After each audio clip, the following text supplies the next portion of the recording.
मित्रांनो, कल्पना करा, एक शेतकरी सकाळी उठतो, आभाळाकडे बघतो, ढग नाहीत, वारा नाही, ऊन मात्र आग ओकत आहे. तो मनात म्हणतो, यंदा पाऊस येईल का? त्याने कर्ज काढलंय, बियाणं आणलंय, जमीन नांगरली आहे, पण आभाळ मात्र रिकाम आहे. हे फक्त एका शेतकऱ्याचं दुखणं नाहीये मित्रांनो, हे महाराष्ट्रातल्या, मराठवाड्यातल्या, विदर्भातल्या लाखो शेतकऱ्यांचं वास्तव आहे. आणि यावर्षी हे संकट आणखीन मोठं होणार आहे. प्रशांत महासागरातून एक अदृश्य राक्षस भारताच्या दिशेने येतोय. त्याचं नाव आहे अल निनो. हो, नेमकं काय आहे हो ही भानगड? तीच आज आपण जाणून घेणार आहोत.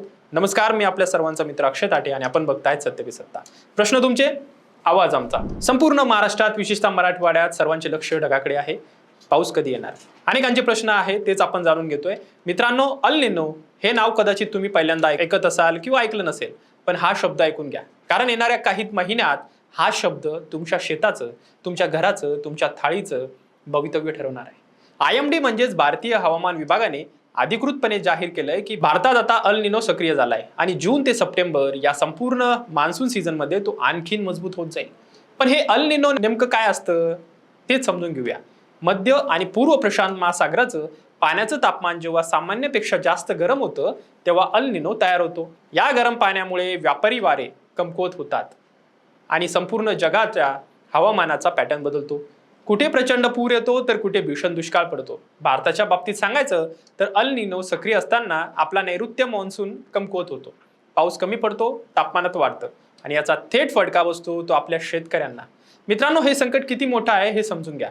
IMDच्या आकडेवारीनुसार 2025च्या मध्यापर्यंत स्थिती सामान्य होती. ऑगस्ट 2025 ते फेब्रुवारी 2026 पर्यंत ला निनो प्रभावी होता. यामुळे चांगला पाऊस झाला. पण मार्च 2026 मध्ये स्थिती बदलली आणि आता जून 2026 मध्ये अल निनोनी पातळी ओलांडली आहे. मान्सून मिशन फॉरकास्ट सिस्टीमच्या अंदाजानुसार जून ते सप्टेंबर दरम्यान हा अल निनो आणखीन मजबूत होत जाईल. याचा सरळ अर्थ यंदाच्या मान्सून धोक्यात आहे. आता याचा शेतकऱ्यांवर काय परिणाम होईल ते बघा. खरीप हंगाम म्हणजेच आपल्या शेतकऱ्यांचा सर्वात मोठा हंगाम. सोयाबीन, कापूस, तूर, ज्वारी, बाजरी हे सगळे पिकं पावसावर अवलंबून आहेत. जर पाऊस कमी पडला तर उत्पादन घटेल, उत्पादन घटलं तर उत्पन्न घटेल आणि उत्पन्न घटलं तर कर्ज फेडता येणार नाही. कर्ज फेडता आलं नाही तर मित्रांनो पुढे काय होतं ते आपण सगळं जाणतोच. महाराष्ट्रातल्या शेतकरी आत्महत्यांची आकडेवारी आपल्याला माहितीच आहे. दर दुष्काळात ही संख्या वाढते. अल निनोचा हा सामाजिक परिणाम आहे जो कोणत्याही वर्तमानपत्रात ठळकपणे छापला जात नाही. आर्थिक परिणाम, अन्न सुरक्षेवर थेट गाला बसेल, खाद्यपदार्थाचे भाव वाढतील, महागाई आणखीन भडकेल. ज्या गरीब कुटुंबाच्या उत्पादनातला मोठा हिस्सा खाण्यावर खर्च होतो त्यांचं बजेट कोलमडून पडेल. शहरातला मध्यम वर्गही सुटणार नाही, कारण भाजीपाल्यापासून डाळ तांदूळांपर्यंत सगळं महाग होईल. अमेरिकन संस्था NOAA ने इशारा दिलाय की हा अल निनो 1950 नंतरचा सर्वात शक्तिशाली अल निनो बनू शकतो. PM मोदींनी स्वतः नीती आयोगाच्या बैठकीत राज्यांच्या मुख्यमंत्र्यांना जलसंधारणावर लक्ष केंद्रित करण्याचे निर्देश दिले आहे. कारण सरकारलाही माहित आहे की संकट किती मोठं आहे. मग आत्ताच आपण काय करायचं? मित्रांनो, हे संकट येणार आहे, ते थांबवणं आपल्या हातात नाहीये, पण त्यासाठी तयार राहणं मात्र आपल्या हातात आहे. शेतकऱ्यांनी यंदा कमी पाण्यावर येणाऱ्या पिकांना प्राधान्य द्यावं, शेततळ्यांमध्ये पाणी साठवावं, ठिबक सिंचनाचा वापर वाढवावा. सरकारने, फडणवीस साहेब ऐकत असतील तर यावर्षी मराठवाडा आणि विदर्भातल्या शेतकऱ्यांसाठी आगाऊ नुकसान भरपाई योजना तयार ठेवा. पाण्याचं नियोजन योग्य करा, नाहीतर हा अल निनो शेतकऱ्यांचा नाही सरकारचाही इम्तिहान घेईल. मित्रांनो, त्या शेतकऱ्यांची गोष्ट आठवते का ज्याने सकाळी आभाळाकडे बघितलं होतं?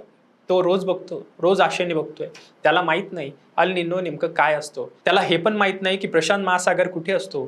त्याला फक्त एवढंच माहित आहे की पाऊस आला तर घर चालेल, पाऊस नाही आला तर देव जाणे. आपल्या या बळीराजाच्या डोळ्यातली ती आशा जगवणं हे फक्त सरकारचं नाही तर आपल्या सगळ्यांचं कर्तव्य आहे. हा व्हिडिओ जास्तीत जास्त शेअर करा, कारण जागरूकता हेच या संकटाचं पहिलं उत्तर आहे. आणि जास्तीत जास्त माझ्या शेतकरी बांधवांना विनंती आहे, पाण्याचा वापर कमी करा, जास्तीत जास्त नियोजन करा आणि ह्या संकटाचा सामना सर्वांनी मिळून करायचा आहे. तर जास्तीत जास्त लोकांपर्यंत हा व्हिडिओ शेअर करायला मात्र विसरू नका. धन्यवाद. 2 महिन्यानंतर सिंगापूर ब्रांचला प्रमोशन होतंय तुझं. कॉंग्रॅच्युलेशन्स. काय ग, तुला आनंद नाही झाला? मॅडम, तुम्हाला माहितीच आहे की मला PCODचा त्रास आहे. दिवसभर फटीग असतो, सारखा मूड स्विंग होतो. उगाच एवढी जबाबदारी कशाला घ्यायची? अगं, एवढं सिरियस नाहीये ते. त्यावर सोपा उपाय आहे. डॉक्टर चाटेज होमिओपॅथी क्लिनिक. अगं, किती जणींनी तिथे उपचार घेतलेत. महाराष्ट्रात अनेक ठिकाणी त्यांच्या शाखा आहेत.